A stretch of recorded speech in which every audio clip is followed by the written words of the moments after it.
மைக்கம் நேயர்களுக்கு அன்பு வணக்கம். அண்ணாமலை அவர்கள் கட்சி ஆரம்பிச்சிருக்காரு. நேத்து மாநாட்ட நடத்தியிருக்காரு. இதுதான் இன்னைக்கு ஃபுல்லா இந்த எபிசோட் ஃபுல்லா பேசப் போறோம். நெறைய விஷயங்கள் இது சார்ந்து இருக்கக்கூடிய விஷயங்கள பத்தி பேசப் போறோம். வாங்க வீடியோக்குள்ள போலாம். வணக்கம் சார். வணக்கம். அதுக்கு முன்னாடி சப்ஸ்கிரைப் பண்ணாதவங்க சப்ஸ்கிரைப் பண்ணுங்க. அண்ணாமலையுடைய அரசியல் என்ன ஆகுன்றது எல்லாருக்குமே ஒரு கேள்விக்குறி இருக்கும்.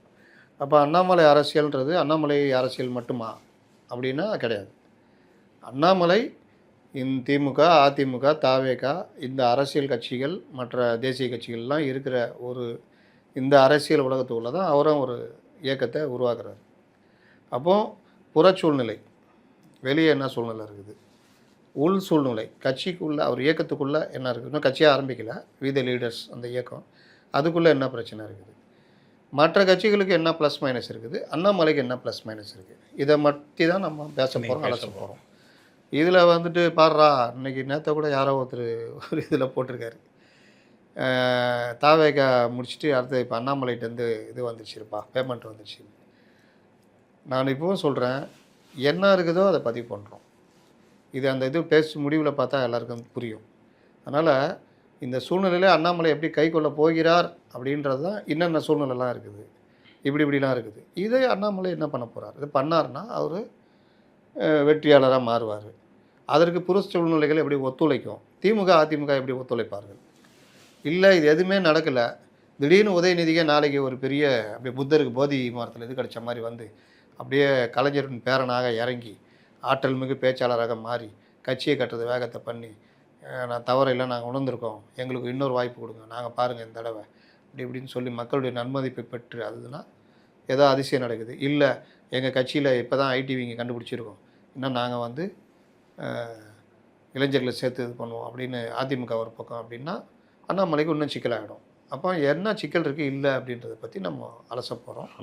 அதனால் விரிவாக இருக்கும் பாருங்கள். தென்னகத்தின் நைட்டிங்கேல் ஜானகி அம்மா அவங்களுடைய மறைவுக்கு நம்ம நம்முடைய மைக்கம் சார்பாக இரங்கல் தெரிவிக்கிறோம். அதே மாதிரி அந்த நம்ம வியட்நாமில் உயிரிழந்த 41 பேர், அதில் 10 பேர் தமிழர்கள், அவருடைய மறைவுக்கு நம்ம இரங்கல் தெரிவிப்போம். நேற்று அநியாயமாக ஒரு 3 வயது குழந்தை தந்தையோடு நடந்து போயிட்டு இருக்கும் பொழுது கவனக்குறைவாக இரும்பு அந்த இதுவை அந்த பொக்லைனில் கொண்டு அந்த கயிறு இருந்து அந்த குழந்தை மேலே விழுந்துச்சு. அப்பா நடந்து வர்றாரு, குழந்தை மேலே விழுந்து குழந்தை ஸ்பாட் அவுட். இந்த மாதிரிலாம் கவனக்குறைவாக இருந்ததுனால இழந்த அந்த குழந்தை ஆனால் ஒரு ஏற்றுக்கொள்ள முடியாத மரணம்னு சொல்லலாம். இந்த மாதிரி விஷயங்கள் நம்ம அஞ்சலி தெரிவிச்சுக்குவோம். ஜானகி அம்மாவை பற்றி பேசணும்னா ஒரு நாள் பத்தாது. அந்தளவு கிட்டத்தட்ட 40,000 பாடல்கள், அவர்கள் 12-13 மொழிகள், தமிழ், தெலுங்கு, மலையாளம், ஹிந்தி, கன்னடம், மெயினாக கன்னடம், ஒடிசா, ஜெர்மனில் கூட ஒரு பாட்டு பாடியிருக்கின்றாங்க. அது இதில் இந்த புதுப்பாட்டு படத்தில் ஆங்கிலத்தில் பாட்டு, குழந்தை மாதிரியும் பாடுவாங்க, ஆம்பளை மாதிரியும் பாடுவாங்க. ஆமாம், அது ஒரு பெரிய காமெடியாக இருக்கும். அதோட பாட்டில் ஆம்பளை மாதிரி பாட்டி அந்த இதெல்லாம். அப்போ அந்த மாதிரி ஒரு பல துறை, அதே மாதிரி இசையமைச்சிருக்காங்க படம். அப்போவே 58கள்லேயே இசையமைச்சிருக்காங்க படத்துக்கு. அந்த மாதிரி அவர்களுடைய அந்த பாடல் வரிகள் ப்ளஸ் அந்த அந்த குரலுடைய அந்த தன்மை, நீங்கள் கிட்டத்தட்ட லதா மங்கேஷ்வருடைய குரல் மாதிரி இருக்கும். அந்த இது ஆமாம், அந்த டச் மாதிரி இனிமை இருக்கும். சுசீலா அவங்களுடைய குரல் ஒரு மாதிரி இனிமைனா, வாணி ஜெயராம் அவர்களுடைய குரல் ஒரு மாதிரி இதுனா, ஜானகி அவருடைய குரல் அது ஒரு தனி. சித்ரா அது பார்த்தீங்கன்னா அது ஒரு தனி இது. இதில் அவங்க ஜானகி இந்த மாடுலேஷன் தான் கொடுப்பாங்க. அது கொஞ்சம் அது இவங்க சுசீலாவும் பண்ணுவாங்க, ஆனால் இவங்களது இன்னும் எக்ஸ்ட்ராடினரியாக இருக்கும். அந்த மாதிரி டேடி டேடி ஓ மை டேடின்னு ஒரு பாட்டு வரும். அதில் பேட்டா பேட்டான்னு அந்த குழந்தை பாடுற மாதிரி வரும். அது இவங்க தான் பாடினது. இப்போ அந்த மாதிரி ஒரு பல்துறை வித்தகர்னு சொல்லலாம். அந்த அளவுக்கு ஒரு நாலேஜு. அவங்க தெலுங்கில் ஆக்சுவலாக ஆந்திராவில் பழைய மெட்ராஸ் மாகாணத்தில் இன்றைய ஆந்திராவில் பிறந்தவங்க. அதுக்கப்புறம் தெலுங்கானாவில் பள்ளி படிப்பு, சங்கீதம் கற்றுக்கிறது, முறையான பெரிய சங்கீதம்லாம் அதுக்கப்புறம் கற்றுக்கிட்டு இருக்கிறாங்கன்னு நினைக்கிறேன். டிஎம்எஸ் அதே மாதிரி தான். இதில் ஒரு குறிப்பிட்டு சொல்ல வேண்டிய விஷயம் என்ன தெரியுமா, தமிழ் படத்தில் பெரிய அளவில் சாதித்த பலரும் தமிழ் தாய்மொழியாக கொண்டவர்கள் அல்ல. டிஎம் சவுந்தரராஜன் சௌராஷ்டிரா, அவர் மதுரையில் பிறந்து வளர்ந்தவர், கோயில்கள்லாம் பாடினவர், முறையான சங்கீதம் படித்தவர் இல்லை. ஆனால் அதுக்கப்புறம் அவர் சங்கீதத்தை கற்றுக்கிட்டு எம்எஸ் விஸ்வநாதன் கேரளாவை சேர்ந்தவர், பி சுசீலா அவங்களும் தாய்மொழி தமிழ் கிடையாது. இவங்க ஜானகி அவங்க வந்து தெலுங்கு. சித்ரா கேரளா, ஜேசுதாஸ் கேரளா, வாணி ஜெயராம் மட்டும்தான் தமிழ் பெண்ணு. அவங்களும் மும்பையில் வச்சுருந்தாங்க. ஹிந்திலாம் கீர்த்தனைகள் பாடுறதெல்லாம் ஸ்பெஷலிஸ்ட்டு. மற்றவர்கள்லாம் பெரிய பிபி ஸ்ரீனிவாஸ், அவரும் நம்முடைய இதுன்னு இல்லைன்னு நினைக்கிறேன். அவர் கன்னடத்தில் தான் அதிகம் ஃபேமஸ் ஆனவர். முன்னணி ஆட்கள் எல்லோருமே மற்ற மொழியில் தாய்மொழி, ஆனால் தமிழ் உச்சரிப்பு அவர் மாதிரி உச்சரிப்பு நீங்கள் பார்க்கவே முடியாது. அந்தளவு அழகாக இருக்கும். டிஎம்எஸ்லாம் அப்படியே முருகர் இறங்கி வந்துடுவார், முருகனே இறங்கி வந்துடுவார். அந்த மாதிரி இது இசையால் வசமாக இதயம் எதுன்னு பாட்டு வரும். இன்றைக்கி இசையை நான் தான் கண்டுபிடிச்சேன்னு ஒருத்தர் கோர்ட்லலாம் கேஸ் போட்டு தெரிஞ்சிக்கிட்டு இருக்காரு. நான் பேர் சொல்ல விரும்பவில்லை. அவர் 80களில் டிஎம்எஸ்க்கு பாவத்தோடு பாட வராதுன்னு ஒரு தடவை சொல்லிட்டார். எங்களுக்கெல்லாம் கடுமையான கோபம். ஏன்னா இசையால் வசமாக இதயம் எது அந்த பாட்டில் பாவம் பற்றியே தனியாக பாடுவார். அது அப்படியே நமக்கு உருக்கிடும் கொண்டு போய். கல்லானாலும் திருச்செந்தூர் கல்லான் பாட்டை வீரமணி அவருடைய மகன் அவர் சொல்கிறாரு, நான் வந்து பாடினேன், எதுக்கு இவ்வளோ சவுண்டாக பாடுறேன்? இல்லை நீங்களாம் சவுண்டாக பாடாத, அதை அழுத்தி பாடு, எப்படி பாடணும்னு சொல்லி கொடுத்தாரு. அதே மாதிரி அந்த வித்தியாசம் அவர் பாடி காமிச்சார். அந்த மாதிரி டிஎம்எஸ் பேசுனா அது போயினே இருக்கும். ஜானகி அம்மா வந்து அந்த மாதிரி இது. இங்கே மிகப்பெரிய ஆளுமைகள் சுசீலா அவர்கள் இருக்கிற வரைக்கும் 80கள் வரைக்கும் ஓரளவு தான் அங்கே இருந்தாங்க. மற்றபடி கன்னடம் தான் அதிகம் அவங்க பாடினது. இதெல்லாம் தெலுங்கு இதெல்லாம். ஜிகே வெங்கடேஷ்ட கன்னடம், அவர் கன்னடம் பெரிய இசையமைப்பாளர். அவர்கிட்ட சிஷியனாக இருந்தவர் தான் இளையராஜா கற்றுக்கிட்டவர். அப்போது வந்து அங்கே ஜானகி ஜிகே வெங்கடேஷ் இதில் அதிகம் பாடியிருக்காங்க. இளையராஜா இங்கே தமிழ்நாட்டுக்கு முதல் வாய்ப்பு அன்னைக்கிளியில் கிடைக்கும் போது அவங்க ஜானகி அம்மாவை 3 பாடல்கள் அந்த படத்தில் பாடியிருப்பாங்க. அன்னைக்கிளி ஒன்று தேடுது, மச்சான பார்த்தீங்களா, அப்புறம் இன்னொரு பாட்டு ஒன்று ரொம்ப உருக்கமாக இருக்கும், அந்த ஒரு குழந்தைய வச்சுட்டு பாடுவாங்க இந்த பாட்டு. அதுக்கு பிறகு அவர்களுடைய அந்த எரா ஆரம்பிச்சது. எஸ்பிபி ஜானகி கிட்டத்தட்ட ஒரு 15-20 ஆண்டுகள் அது தொடர்ந்து தமிழ் திரையுலகில் ஜானகி அம்மாவும் எஸ்பிபி பாடின பாடல்கள் இது. அவங்க தனியாக பாடின பாடல்கள் எல்லாம். கடைசியாக ஜெயலலிதா அவர்கள் மறைந்த பொழுது அவர்கள் மறைவுக்கான அந்த பாடல் வந்து அம்மா அம்மா விஐபியில் வர்றது. அதில் அவங்களுடைய வரி வர்றது தான் அப்படியே ஜெயலலிதா பாடுற மாதிரி நினச்சிட்டு தமிழகமே அன்று அழுது. இன்று அவர்களுக்காக அந்த பாடல் அவர்களுக்காக அழுகிறது. அந்த மாதிரி ஒரு பெரிய இது. வயோதிகம் ஒரு காரணம். சமீபத்தில் ஜனவரி மாதம் அவருடைய மகன் இறந்து போனார், ஒரே மகன். அதனால ஏற்பட்ட மன அழுத்தம் எல்லாம். கர்நாடகத்தில் ஆந்திராவில் பிறந்து தமிழ்நாட்டில் வளர்ந்து கேரளாவில் கால் பதிச்சு கர்நாடகத்தில் தடம் பதித்து சாதனை படைத்து கர்நாடகத்துடைய அந்த மக்களுடைய அந்த அரசாங்கமும் சரி, அந்த மக்களும் நேற்று அவங்க அஞ்சலி செலுத்தினா பார்த்துருப்பீங்க. ஆமாம், அவங்கள ஒரு தாயாக என்னுடைய அம்மா இறந்துட்டாங்க அப்படிதான் நான் அழுகுறேன்னு சொல்லிட்டு நான் பாடினது. அந்த மாதிரி இங்கே தான் என்னை புதைக்கணும்னு சொல்லிட்டு மைசூரில் அவங்களுக்கான இறுதி மரியாதை செலுத்தி பண்ணியிருக்காங்க. பாடல்கள்லாம் நம்ம ராசாவே ஒன்று நம்பி, செந்தூரப்பூ நேஷனல் அவார்டு வாங்கி கொடுத்து 4 தடவை வாங்கியிருக்காங்கன்னு நினைக்கிறேன். பத்மபூஷன் கொடுத்தப்ப மறுத்துட்டாங்க. 50 வருஷமாக பாடி நிற்கிறேன், இப்போ வந்து பத்மபூஷன் கொடுக்குறீங்க, நீங்களே வச்சுக்கிங்கன்ட்டாங்க. அந்த ஒரு இது பெரிய லெவல். ஹிந்திலெலாம் பெரிய பாட்டெலாம் பாடியிருக்காங்க. 4-5 மொழி தெரியும். சரி சார், அப்படியே அரசியலுக்கு வந்தோம்னா, நேற்று வந்து அண்ணாமலை அவர்கள் வீத லீடர்ஸ் சார்பாக முதல் மாநாட்டை வந்து பொள்ளாச்சியில் தொடங்கியிருக்காங்க. அண்ணாமலை அவர்களின் வருகை யாருக்கு சாதகம் யாருக்கு பாதகம் சார்? வீத லீடர்ஸ்னால் பீதி கொடுக்குற லீடர்ஸ், இல்லாட்டி வீத லீடர்ஸ் மாதிரி வீதி லீடர்ஸ். அதனால் தெருவில் இறங்கி போராடுற தெருவில் சாமானியன் நாங்கள் அப்படின்ற மாதிரி வீத லீடர்ஸ் அப்படின்னு அவர் இது பண்ணுறாரு. அண்ணாமலையுடைய வருகை, அவருடைய நேற்றைய இது பார்த்தீங்கன்னா எல்லாரும் பேச்சு என்ன சொல்கிறாங்க, அது கொங்கு மண்டலத்தில் நடத்துகிறாரு, அவருடைய ஜோனு அங்கே வந்து அந்த லோக்கல் ஆட்களை வச்சு நடத்துகிறாரு. கூட ஒருத்தர் இருந்தார் பாருங்க. ஆமாம், அவர் பேர் என்ன, வசந்தராஜன் கூட இருந்தார். வசந்தராஜன் போலவர்கள் செல்வாக்கு மற்றவர்கள், இதனால் அங்கே திரண்டாங்க அப்படின்ற மாதிரி. அப்போனா திருச்செந்தூரோட ஒரு கூட்டம் நடத்தினார் நல்லா. ஆனால் வட மாவட்டங்களில் அடுத்து அவர் தொடர்ச்சியாக பெருசாக நடத்தினாருன்னா அவருக்கான எழுச்சின்றது தெரிய வரும் அப்படின்னு. அப்போ அண்ணாமலை ஒரு மாற்று அரசியலை முன்வைக்கிறார் அப்படின்னா, அவர் வந்து கிட்டத்தட்ட பாஜகலேருந்து தான் விலகி வெளியில வராரு. பாஜகலேருந்து வெளியில வரும்போதே, வெளியில இருக்கிறவன் கொஞ்சம் அப்படி இப்படி பண்ணாலே பாஜகவுடைய பி டீம்ன்றாங்க. அ கொஞ்ச நாள் பேச மறந்துட்டாலே, "என்ன பேச மறந்துக்கிறேன் பாத்தியா பி டீம். பாத்தியா ஆர்எஸ்எஸ் பெற்றெடுத்த பிள்ளை" அப்படின்னுவாங்க. அப்படி இருக்கும்போது பாஜகலேருந்து ஒருத்தர் வெளிய வராருன்னா, அவருக்கு எவ்வளோ அழுத்தம் இருக்கும். இவர் பாஜக தான் அப்படின்னு. நமக்கே கூட சொன்னோம்ல, சந்தேகம் இருக்கு. ஆமா இருக்கு. ஏன்னா பாஜக அப்படி பண்ணும். அவர்கள் ஸ்ட்ராட்டஜிலாம் வேற லெவல்ல இருக்கும். அது நாட்கள், வருடங்கள் போக போக போக தான் தெரியும். தெரியும். அத விட்டுருங்க. ஆனா இன்னைக்கு அவருக்கு என்ன பிரச்சனை இருக்கு அப்படின்னு பார்த்தீங்கன்னா, அவர் வந்து நான் பாஜகவுடைய மதவாத அரசியலும் மற்ற இதை நான் பின்பற்றப் போவதில்லை அப்படின்னு டிக்ளேர் பண்றாரு. அதெல்லாம் வீட்டுக்குள்ள வச்சு பூட்டிட்டு நான் வெளியில வருவேன் அப்படின்னு. எனக்கு கோவம் இருந்தது பாஜகல இருந்தப்போ, அதையும் மென்ஷன் பண்றாரு. அந்த கோவம் பல காரணம் இருக்குது. ஆனா நான் கோவம் வந்தா நான் திட்டணும்னு அவசியம் இல்ல அப்படின்றது. ஆனா நீங்க அண்ணாமலை பார்த்தீங்கன்னா, நான் ஆரம்பத்துல இருந்து ஒரு விஷயம் சொல்லிட்டு இருக்கிறேன்.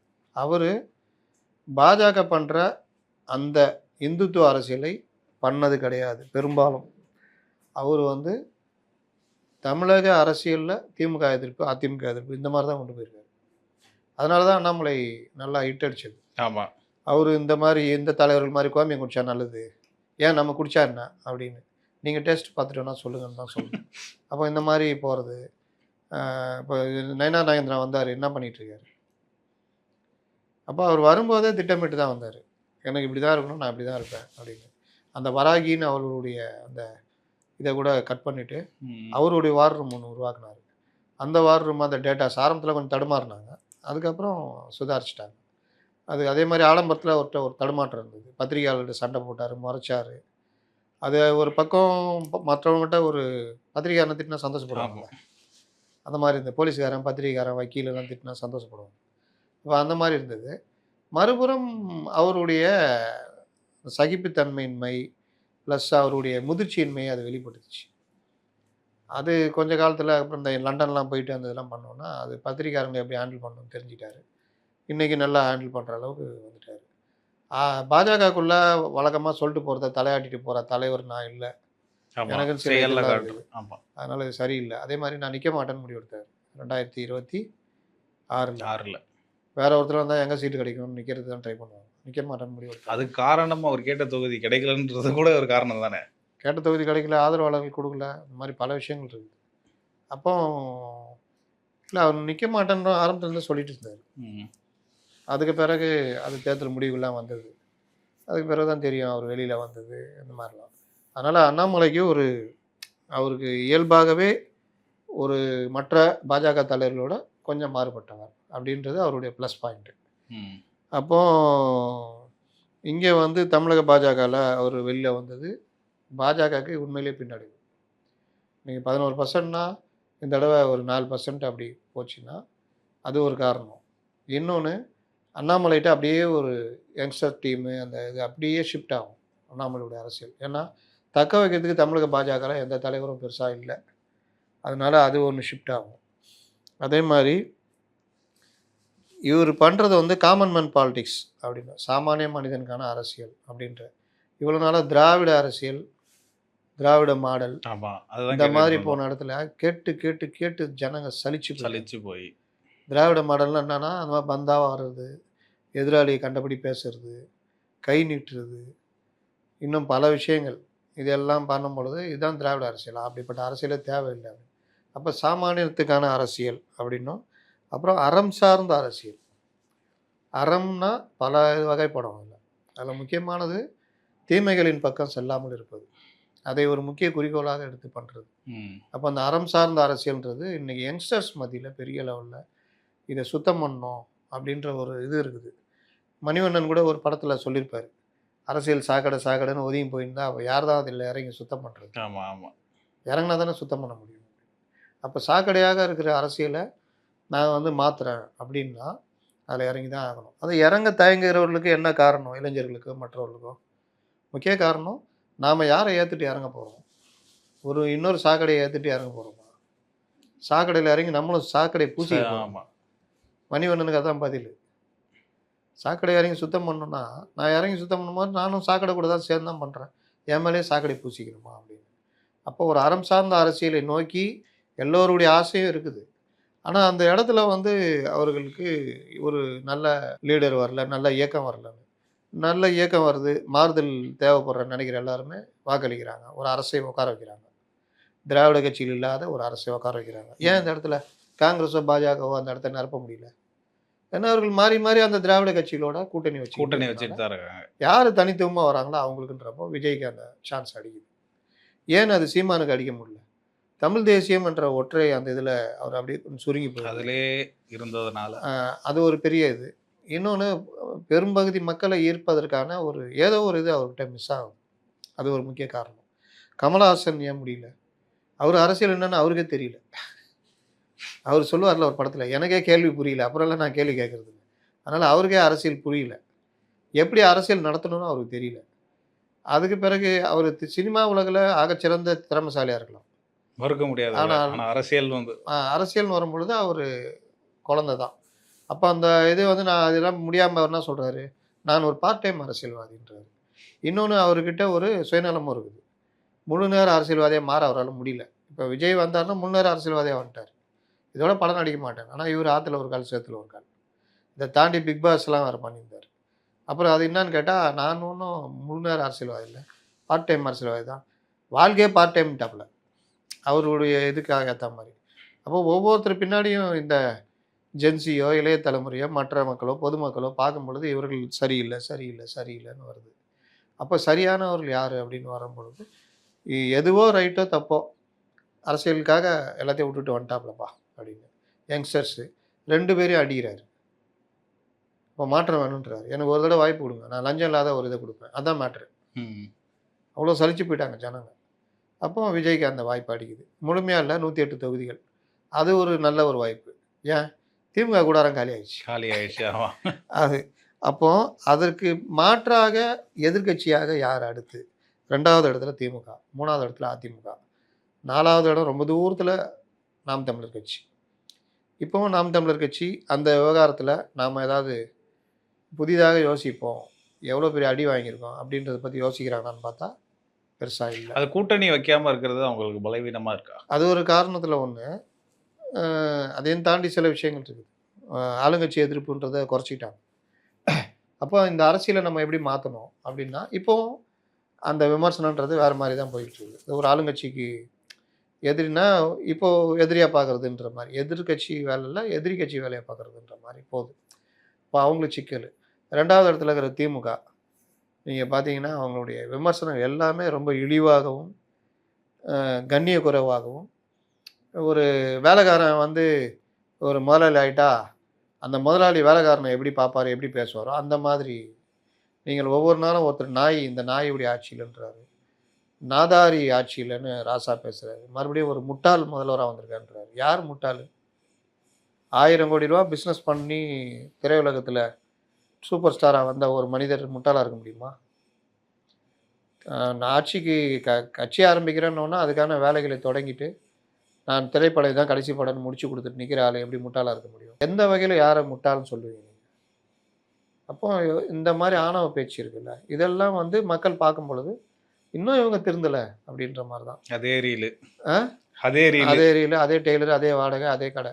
அப்போ இவர் வந்து எடப்பாடி பழனிசாமியும் திடீர்னு அவரும் 6 மாதத்தில் கலைஞ்சிரும் அப்படின்ற மாதிரி பேச ஆரம்பிக்கிறார். அப்போது இந்த இடத்துல இளைஞர்கள் தலைமை தாங்கும் கட்சின்னு தாவேகா இருக்குது, அவர்கள் ஆட்சிக்கு வந்துட்டாங்க. அப்போ எதிர்க்கிற இடத்துல யார் இருக்கா அப்படின்னு பார்த்தா இங்கே அதிமுக, திமுக. அதிமுகவில் இளைஞர்கள் இப்போ தான் அவர் அந்த ஐடிவிங்கே கண்டுபிடிச்சிருக்காரு. இதற்கு பிறகு இளைஞர்களே இல்லையா, அப்படியா அப்படின்ட்டு இளைஞர்களை திரட்டுற ஏற்பாடு மற்றதெல்லாம் கொண்டு போகணும். ஒன் மேன் ஆர்மி பெரும்பாலும் உதவாது, ஒர்க் அவுட் ஆகாது. அதுக்கு ஒரு பெரிய கரிஸ்மாட்டிக் இது இருக்கணும். அவர்கிட்ட அதுவும் கிடையாது. வெறுமனே ஒரு மனுஷன் உழைச்சிட்டு இருந்தாலும் முடியாது, அவருடைய உழைப்பெல்லாம் குறைச்சி மதிப்பிட முடியாது. ஆனால் விழலுக்கு அறுத்த நீராக போயிடக்கூடாது. எம்ஜிஆர் பாட்டில் வர மாதிரி காட்டில் நிலவாய் கடலில் மலையாய் இருந்தால் யாருக்கு லாபம் அப்படின்றது தான் ரொம்ப இது. திமுக யார் இருக்கா? உதயநிதி. சரி, அவர் என்ன பண்ணுவார்? ஒன்றும் பண்ண மாட்டார், அதான் மேட்ரு. இருந்த வரைக்கும் என்ன பண்ணார்? ஒன்றும் பண்ணல. கட்சிக்காரங்களை மதிச்சாரா? மதிக்கவே மாட்டார். இளவரசர் சார்லஸ் மாதிரி அவர் இருந்தார் அப்படின்னு பல கதை இப்போ வருது வெளியே. அப்போ கூட ரொம்ப இது விஷயம் வரல. இப்போ வருது. இப்படி தான் நடந்துக்குவாரு. யாரையும் பார்க்க மாட்டார், மதிக்க மாட்டார். அவர் நினச்ச ஆளுங்க தான் பார்ப்பாரு. நீங்கள் எதுவுமே அவர்கிட்ட போய் சொல்ல முடியாது, பேச முடியாது. இவர்கிட்ட மட்டும் இல்லை, இவர் இப்படி இருக்கிறதுனால எல்லா அமைச்சர்லேருந்து எல்லாருமே அப்படி தான் இருந்தாங்க அப்படின்னு. அப்போ அப்படிப்பட்ட உதயநிதி இப்போ மறுபடியும் ஒரு மறு அவதாரம் எடுத்து நம்ம பேசுவோம் வாங்க, வாங்க பழகலாம் அப்படின்னு இறங்குறாரு. கூப்பிட்டு பேசுறாரு. கூப்பிட்டு பேசுறாரு. ஆனால் அவருடைய அரசியல் மாறிச்சான்னு பார்த்தா 5 வருஷமா எடப்பாடிட்ட என்ன பண்ணாரோ அதை 2 மாசமா விஜய்கிட்ட பண்ணிட்டு இருக்காரு. சொந்தமாக சிந்திச்சு பேசுறது நடக்கிறதுன்னு பார்த்தா இது வரைக்கும் மைனஸாக இருக்குது. யாராவது எழுதி கொடுத்ததை படிச்சுக்கிட்டு இருக்காரு. அப்போ சின்ன சின்ன விஷயத்த கூட மறுபடியும் படிச்சுன்னு தான் இருக்காரு. அப்போ இவருடைய அரசியல் எப்படி போகும்? இது வரைக்கும் அவர் வந்த வாழ்க்கையில் அவர் சந்தித்தது எல்லாமே பார்ன் வித் சில்வர் ஸ்பூன், எல்லாமே மலர் பாதை. அப்படியே வந்தார், அப்படியே எம்எல்ஏ ஆக்குனாங்க, அப்படியே கொண்டு வந்தாங்க, அப்படியே அமைச்சர் ஆக்குனாங்க, அப்படியே துணை முதல்வர். அதனால் எல்லாம் ஈஸியாக கிடைச்சதுனால அந்த பதவிகளுக்கு கஷ்டப்பட்டு வந்தவங்க எப்படி செயல்படுவானோ அந்த ஒரு வேகமோ அந்த ஒரு ஆர்வமோ இந்த மக்களுக்கு ஏதாவது பண்ணணும், நம்ம கையில் ஒரு நல்ல ஒரு வாய்ப்பு கிடைச்சிருக்குது பண்ணணுன்ற எண்ணமோ இல்லை. அதை வந்து இந்த 5 வருஷம் தமிழ்நாடு பார்த்துச்சு. அதனுடைய விளைவு இவரும் அந்த லிஸ்ட்டில் ஒன்று முடிவு போட்டாங்க. சரி, இப்போ இந்த ஆட்சி மாற்றத்துக்கு பிறகு உண்மையை உணர்ந்து தோல்வியை ஏற்றுக்கிறேன்றத வார்த்தை இது வரைக்கும் திமுககாரங்கள்ட்ட வரவே மாட்டேங்குது. அது மிக மோசமான ஒரு விஷயம். என்னைக்கு தோல்வியை ஏற்று நம்மகிட்டையும் தப்பு இருக்குது அப்படின்னா தான் தப்பை கரெக்ட் பண்ணுறதுக்கு மைண்ட் வரும். அதற்கு பிறகு நம்ம ஏதாவது பண்ணலாம் அப்படின்னு நினைப்பாங்க. ஆனால் எதுவுமே இல்லை, நான்லாம் கரெக்டு, இது வந்து காற்றடிச்சதில் அந்த பேப்பர் போய் கோபுரத்தில் ஒட்டிக்கிச்சுன்னா நீங்கள் அப்போ பிரச்சனையை பார்க்கல அப்படின்னு தான் அர்த்தம். அப்போ இப்படிப்பட்ட ஒரு எப்படி இளைஞர்களை திரட்டி இந்த அரசுக்கு எதிராக போராடுவார்? இல்லை இவருடைய பேச்சு இந்த இதெல்லாம் வந்து இருக்குமான்னு பார்த்தா இல்லை. லாஸ்ட்டு சான்ஸ் யாருக்கு இருக்குது? அண்ணாமலை அவர்களுக்கு தான் இருக்குது. அண்ணாமலை மேலே விமர்சனங்கள் இருக்குது. ஆனால் அண்ணாமலை நான் ஒரு மாற்று அப்படின்னு இறங்கும் பொழுது யங்ஸ்டர்ஸ் நம்புகிறாங்க. ஏன் அப்படின்னா அண்ணாமலை இது வரைக்கும் எந்த அரசியல் பதவியிலும் இல்லை. ஆமாம். அதனால் இவர் சொல்கிறத நம்பலாம், இவர் வந்தால் இவர் அட்மினிஸ்ட்ரேஷன் நல்லாயிருக்கும் அப்படின்ற பிஜேபின்ற ஒரு இந்த ஒரு இதுதான் இருந்ததே தவிர இப்போ அதுவும் இல்லை. இது ஒரு மாற்று அரசியல் பேசினால நடுநிலை வாக்காளர்கள் மற்றும் மாற்றத்தை விரும்பும் இளைஞர்களை ஈர்க்கக்கூடும். இது எதிர்காலத்தில் திராவிட கட்சிகளின் வாக்கு வங்கியை சிதைக்கக்கூடும். இப்போ விஜய் வந்து பெரிய அளவில் திமுக அதிமுக ஓட்டை எடுத்துக்கிட்டார்.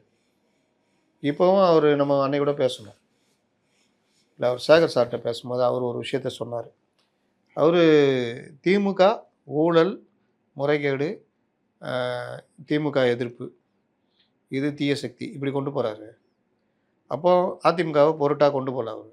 அதுக்குடைய அடிப்படை காரணம்னா எம்ஜிஆர் ஸ்டைல். எம்ஜிஆர் திமுக எதிர்ப்புன்றதை ஒருமுனைப்படுத்தினார். அது அவருக்கு அந்த வாக்குகளாக மாறுச்சு. ஜெயலலிதா பண்ணாங்க, அது பெரிய அளவில் போச்சு. ஜானகி அம்மா ஒரே தடவை கலைஞரை புகழ்ந்து பேசிட்டாங்க, அது ஒன்று போதும் முடிச்சு விட்டாங்க ஜெயலலிதா. இந்த மாதிரி இது. அப்போது இந்த வேலையை விஜய் கரெக்டாக பண்ணுறாரு. அதுவே திமுகவுக்கு பெரிய பலகீனமாக மாறிக்கிட்டு இருக்குது. இப்போ இந்த நேரத்தில் இதே போன்று இங்கே இருக்கிற வாக்குகளை தான் எடுக்க முடியும். இப்போ 37 லட்சம் பேர் வந்துக்கிறாங்கன்றாரு அவர்கிட்ட. அந்த 37 லட்சம் பேர் யார்? திமுகவா அதிமுகவா இல்லாட்டி அவர் வீட்டு பிள்ளைகளும்? ரொம்ப பேர் விஜய்க்கு போயிருக்காங்க. 1,70,00,000 பேர் விஜய்கிட்ட போயிருக்காங்க. 37 லட்சம் பேர் விட்டு வந்திருக்காங்க. அது 50 லட்சம் 80 லட்சமாக மாறுச்சுன்னா அதுவும் இங்கேருந்து தான் எடுக்கப்படும். எது இங்கேருந்து பெறப்பட்டதோ அது இங்கிருந்து எடுக்கப்பட்டது. கீதையில் சொன்ன மாதிரி எது இன்று உன்னுடையதோ அது நாளை வேறு ஒரு அதே தான் அந்த வாக்கம். அப்போது நாளைக்கு இதே வசனம் ஸ்டாலினுக்கும் உதயநிதிக்கும் அதிமுகவுக்கும் எடப்பாடிக்கும் சொல்லப்படும். அப்போது தமிழக வெற்றி கழகம் பெரிய இதாக பாடுது. இதில் வந்து விஜய் அண்ணாமலை இவங்க தான் 2 துருவமாக இருக்கிறதுக்கு வாய்ப்பு இருக்குது. அண்ணாமலை சிறப்பாக செயல்படாமல் போயிட்டாருன்னா ஒன்றும் சொல்கிறது இல்லை. இப்போ பேசுனது எல்லாத்தையும் ரப்பர் போட்டு அழிச்சிட்டு வந்தான். அந்த இடத்துல எந்த வெற்றிடம் நிரப்பப்படும்ன்றது இயற்கை. இது வெற்றிடம் ஏதோ ஒரு இடம் நிரப்பப்படும், அது யாருன்னா சொல்ல முடியாது. இன்றைக்கும் அந்த வெற்றிடம் இருக்குது. செகண்ட் பிளேஸுக்கான வெற்றிடம் இருக்குது. செகண்ட் பிளேஸ் நம்மள்ட்ட தான் இருக்குதுன்னு திமுக நம்பிக்கிட்டு இருக்குது. நம்ம பிடிச்சிருவோன்னு அதிமுக நம்புது. ஆனால் அது வெற்றிடம். அந்த இடத்த யார் பிடிக்க போகிறா அப்படின்னு 37 லட்சம் வந்திருக்குது. 1,25,00,000 1,40,00,000 2 பேரும் வச்சுருக்காங்க.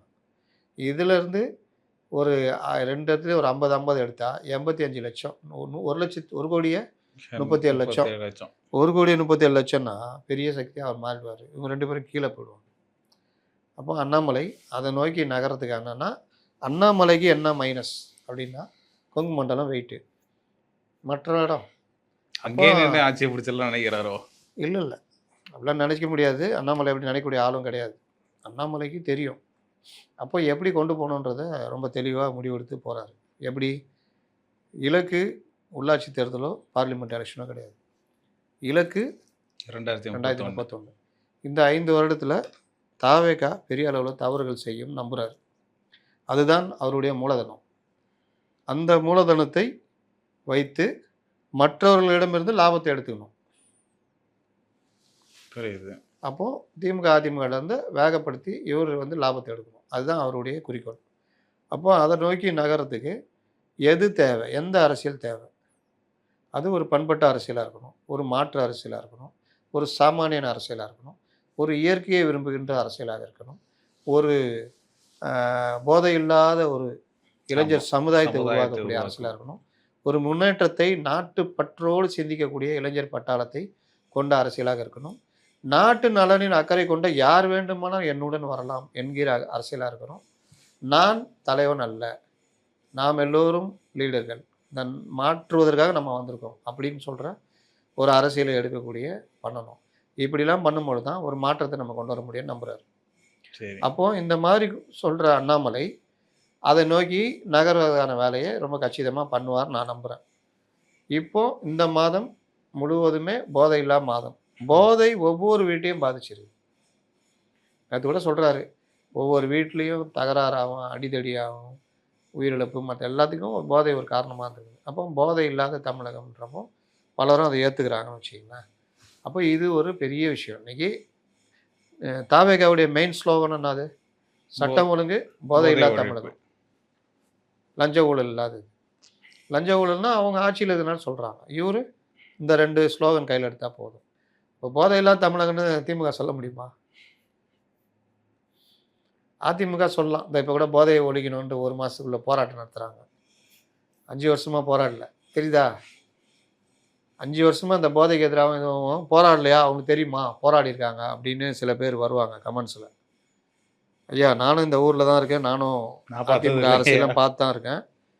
சடங்கு பூர்வமான போராட்டங்களை பற்றி நான் பேச வரவில்லை. போதை அதற்கு எதிரான போராட்டன்றது கையில் லட்டு மாதிரி கிடச்சிது. அப்போது ஒவ்வொரு குடும்பத்திலும் வன்முறை, ஒவ்வொரு குடும்பத்திலையும் குடும்ப வன்முறை, ஒவ்வொரு குடும்பத்திலையும் பாதிக்கப்பட்டிருக்காங்க, ஒவ்வொரு குடும்பத்திலையும் பொருளாதார ரீதியாக பாதிப்பு, ஒவ்வொரு குடும்பத்திலையும் குடும்ப தலைவர்கள் முடமாகி போனது, ஒவ்வொரு குடும்பத்திலையும் தான் பெற்ற பிள்ளைகள் முடமாகி போதைக்கு அடிமையாக போனது, ஒவ்வொரு குடும்பத்திலையும் உள்ள பெண் குழந்தைகள் பாதுகாப்பு இல்லாத நிலை போதைக்கான. இதை பெரிதாக கையில் எடுத்து ஒரு இயக்கமாக அதிமுக மாற்றியிருந்தால் மிகப்பெரிய அளவுக்கு விஜயை பின்தங்கி போயிருக்கு. ஆமாம், கண்டிப்பாக. அப்போ அவர்களுக்கு அந்த விஷயத்தில் கவனம் செலுத்தலை. நம்ம ஜெயிச்சிருவோன்றது மாதிரி தான். ஆனால் அந்த ஐடி விங்கே இதுக்கான ஒரு இயக்கமாக மாற்றிருந்தா கூட நடந்திருக்கும். ஆனால் ஐடி விங்கி நம்ம சொன்னது தான், ராஜ் சத்தியன்லாம் வச்சுக்கலாம் ஒன்றும் பண்ண முடியாது, செல்ஃப் எடுக்காது. அவர் வந்து யாரும் மதிக்கலைன்றது தான் ஒரு மேட்ரு. அப்போது இந்த விவகாரத்தில் இன்றைக்கி விஜய்க்கு இணையாக நம்ம இதை கொண்டு போகணும். அடுத்த மாதம் சுற்றுச்சூழல். ஆமாம், நமக்கு இன்றைக்கி பெரிய பாதிப்பு என்ன? இயற்கை வள கொள்ளை, கனிம வள கொள்ளை, கிளைமேட் சேஞ்சு, சுற்றுச்சூழல் பாதிப்பு. இதை கையில் எடுக்கும் பொழுது இன்றைக்கி எல்லோரும் இளைய சமுதாயம், ஓரளவுக்கு சிந்திக்கிற சமுதாயம் வருத்தப்படுது. நம்ம எதாவது பண்ணோம்னா இந்த மாதிரி பண்ணி வச்சுருக்காங்க, அடுத்த தலைமுறைக்கு நல்லது ஒரு பாதுகாப்பான ஒரு அம்சத்தை கொடுக்கணுன்றது. 3வது நீர்நிலைகள், இது எல்லாம் ஒழுங்குபடுத்துகிறான்றது ஒரு மாதிரி இந்த இயக்கமாக தான் கொண்டு போகிறாரு. இந்த என்ஜிஓ இது மாதிரி தான் நகர்த்துறாரு. அதற்கு அடுத்தது சட்டம் ஒழுங்கு பற்றி. அப்போ கொஞ்சம் அக்ரெசிவாக மாறும். இந்த மாதிரி ஒவ்வொன்றும் வரும்பொழுது அதுக்கு ஏற்ற மாதிரி கொண்டு போகலாங்க. இன்னொரு லாபம் என்ன அண்ணாமலைக்குன்னா, அவர் மாநில கட்சி. அப்போ தேசிய கட்சியுடைய அழுத்தம் அவர் மேலே விடாது. புரியுது. நீங்கள் கர்நாடகாவில் தண்ணி வருதுல, அண்ணாமலை இதை பதில் சொல்லுவாரா? நான் ஏன் சொல்லணும்? நான் இங்கேருந்து கேட்குறேன் என் உரிமையை அப்படின்னு கொண்டு போகும். அப்போ இந்த மாதிரி விவகாரத்தில் அவருக்கு மற்ற பாஜகவும் சரி காங்கிரஸையும் விமர்சிக்கிறதுக்கு அவருக்கு இது இருக்குது. இன்னொன்று, அவர் வந்து ரொம்ப உஷாராக நான் சொன்னபடி இந்த 5 வருஷத்தை பயன்படுத்திக்கிறார். நீங்கள் எவ்வளோக்கு எவ்வளோ உங்களை தயார்படுத்துகிறீங்களோ அவ்வளோக்கு எவ்வளோ நீங்கள் போகலாம். எடுத்தவொடனே போயிட்டு பாக்ஸிங் போட்டால் வேலைக்கு ஆகாது. அவன் பெரிய பாக்ஸர், எப்படியோ ஒரு வகையில் பலமாயிட்டான். திடீர்னு வந்தான், அடிச்சான் 2 சால்பட்டா பரம்பரையும் இடியாப்ப பரம்பரையும் அடிச்சு தள்ளிட்டு இது ஒரு தனி தாவேகா பரம்பரைன்னு வந்துடுச்சு. இப்போ தாவேகா பரம்பரை தான் வெயிட்டாக இருக்குது. அப்போ அதை போய் நீங்கள் அடிக்கணும்னா 5 வருஷம் ப்ராக்டிஸ் நல்லா பண்ணிட்டு தான் அடிக்கணும். சின்ன சின்ன இதெல்லாம் பயன்படுத்திக்கணும். அந்த வேலையை அவர் பண்ணுறாரு. அப்புறம் ஊழல் எதிர்ப்பு மற்றும் முட்டாள்தனமான அந்த அரசியலுக்கு முற்றுப்புள்ளி வைப்பது அப்படின்றது, இது வந்து இந்த பாரம்பரிய அரசியலில் வெறுத்து போயிருக்காங்கல்ல மக்கள். ஆமாம், அவங்களாம். நீங்கள் நேற்று பார்த்தீங்கன்னா ஃப்ளக்ஸு கிடையாது, சால்வே கிடையாது, பூங்கொத்து கிடையாது, பேனருங்க பெருசு பெருசாக வைக்கிறது கிடையாது, புகழ்ச்சி கிடையாது. இதை தானே விரும்புகிறாங்க எல்லாரும். முடிச்சிட்டு சேர்லாம் அடிக்க ஒரு காலத்தில் குப்பையெல்லாம் பொறுக்கிட்டு அது ஆர்எஸ்எஸ் கம்யூனிஸ்ட்டுகள் பண்ணுவாங்க. ஆர்எஸ்எஸ்காரங்க கூட்டம் முடிஞ்சுன்னா அதை சுத்தம் பண்ணுவாங்க, கம்யூனிஸ்டில் பண்ணுவாங்க. இது ஆக்சுவலாக ஜப்பான். நீங்கள் ஒரு இது காமிச்சாங்க, ஒரு பெரிய கால்பந்து போட்டி வேறு நாட்டில் நடந்தது காமிக்கிறாங்க. அந்த ஸ்டேடியத்தை ஒரே குப்பை, அந்த குப்பை அள்ளுறவங்க சுத்தம் பண்ணுங்கிறாங்க. அவ்வளோ நாசமாக இருக்குது. எல்லாம் என்ன அது சாப்பிட்றது, பாப்கார்னு அது. இன்னொரு பக்கம் ஜப்பானில் நடந்த ஒரு கால்பந்து போட்டி அந்த ஸ்டேடியத்தை காமிக்கிறாங்க. ரசிகர்கள் உட்காந்து சுத்தம் பண்ணிட்டு இருக்கிறாங்க. இந்த ஒழுக்கம் இருக்குல்ல, இது ரொம்ப பேருக்கு பிடிக்கும். 2 பேர் பண்ண ஆரம்பிச்சோன்னா 3வது ஆள் கீழே இறங்கிடுவோம். நீங்கள் ரோட்டில் ஒரு பிரச்சனை இருக்குது, 2 பேர் இறங்கி பண்ண ஆரம்பித்தா 3வது ஒருத்தன் தானாக உதவி வருவோம். இதே ஒரு ஏகமாக இறங்குனா இன்னும் அது சிறப்பு, ஸ்ட்ராங்காக இருக்கும். இதை கொண்டு வந்தவர்கள் ஆரம்பத்தில் காந்தி இது தான் ஃபாலோ பண்ணார். அவருடைய சபர்மதி ஆசிரமத்திலேயே கழிவுகளை சுத்தம் பண்ணுறதுன்றது வந்து அந்த அதுக்கு தனியாக அந்த மக்கள் ரொம்ப மோசமாக அவர்களை நடத்துவார்கள். பின்வாசல் வழியாக தான் வரணும். ஏதாவது வாங்கினா கூட இந்த கழிவும் கொள்ளையை தான், கொள்ளைன்னு சொல்லுவாங்கள்ல, பின்னாடி தான் அந்த கழிவு அகற்றணும். மனித கழிவை மனிதனை அகற்றுவது. அதில் மகாத்மாவுக்கு அவர் காந்திக்கு என்னன்னா, அவருடைய ஆசிரமத்தில் அந்த கழிவு அகற்றுறதுல வந்து அவங்க கஸ்தூரிபாயும் பண்ண சொல்கிறாரு. அவங்க பயங்கரமாக மாட்டேங்கிறாங்க, முடியல, அவங்களால முடியாது. சில பேருக்கு அந்த பழக்கம் வழக்கம்.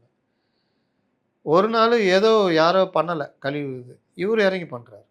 அதுக்கு பிறகு தான் மற்றவங்களும் இறங்குறாங்க. இல்லை இல்லை நீங்கள் போங்க, நாங்கள் பண்ணுறோம் அப்படின்னு. இது ஒரு வகையான முன்னெடுப்பு. தலைவனும் இறங்கிட்டா எல்லாரும் இறங்கிடுவாங்க. இந்த மாதிரி விஷயங்கள் ஒவ்வொரு காலகட்டத்திலையும் வந்திருக்குது. கம்யூனிஸ்டுகள், கெஜ்ரிவால் ஊழலை ஒழிக்கிறேன்னு அண்ணா ஹசாரே கிளம்புனார்ல, இப்போ அந்த மாதிரி வர்றதில் இது ஒரு இது.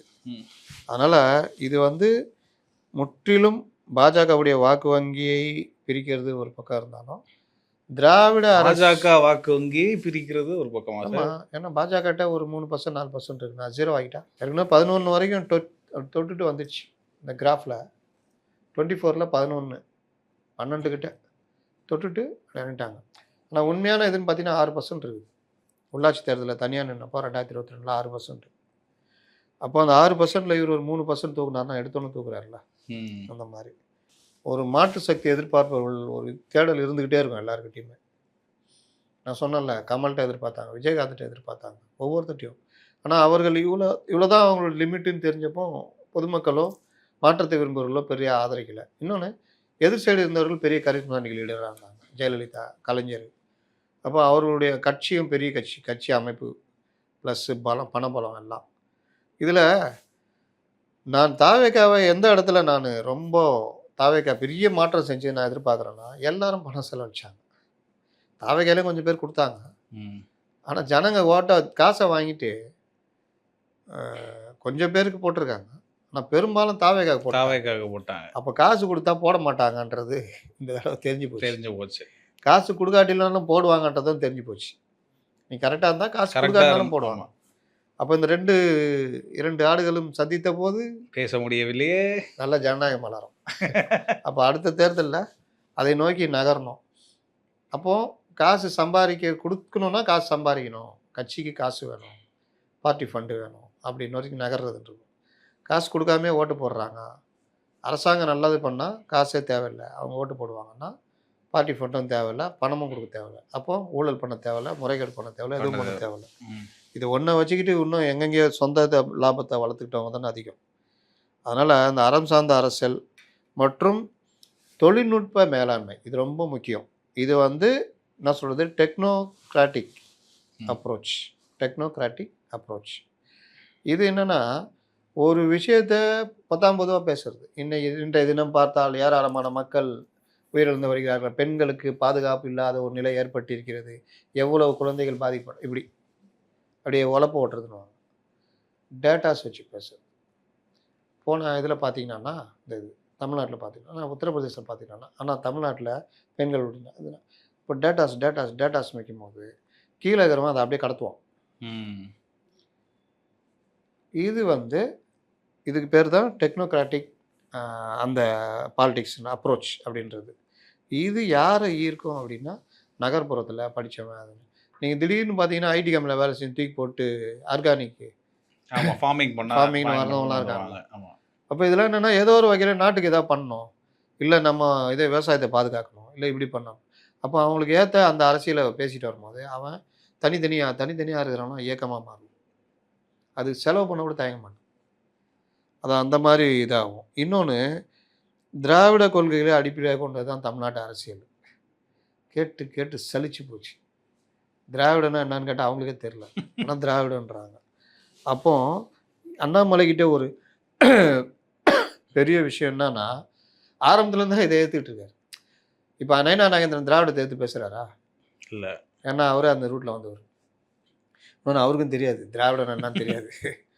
அதனால அவரு தமிழிசை கேட்டிங்கன்னா, அவங்க ஏதாவது அன்னைக்கு இருக்கிற சொல்யூஷன் நம்ம யூடியூபர்ஸ் மாரி இன்னைக்கு என்ன அரசியலோ அந்த அரசியலை பேசிட்டு போவாங்க. ஆழமான அரசியல் இன்னைக்கு தமிழிசைட்ட பார்த்துருக்கீங்க? இல்ல. மேலோட்டமான அரசியல் தான். அப்போ அண்ணாமலை இந்த 2 திராவிட கட்சிகள் தானே நாட்டுக்கே கேடுன்னு சொல்லிட்டு, உங்களை வீழ்த்துற வரைக்கும் நான் விடமாட்டேன் அப்படின்னு ஒவ்வொரு இதுவா நூலை உருவுற வரைக்கும் விடமாட்டேன்லாம் அவர் பேசினார். அது பெரிய வரவேற்பு இருந்தது.